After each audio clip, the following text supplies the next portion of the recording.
What made you decide na bumalik sa kontrabida role dito sa Shining?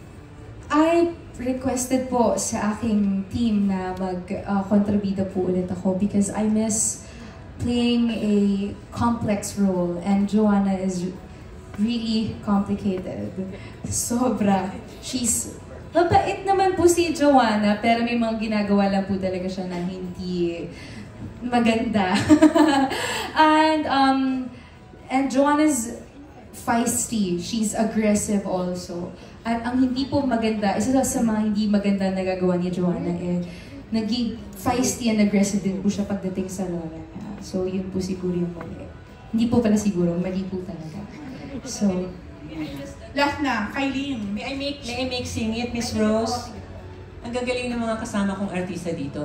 Itong dalawang babaeng ito, magkaiba silang klaseng umarte. Pero parehong ibang klase. So, minsan mahirap kasi pag mga bata ang kasama mo nga, na like what Wendell was saying, minsan hindi seryoso. Ito talaga mga seryoso sila. And they know what they're doing. They're studying. I think you're studying your dance and your rope, right? So, I'm happy and proud to be working with this young bunch.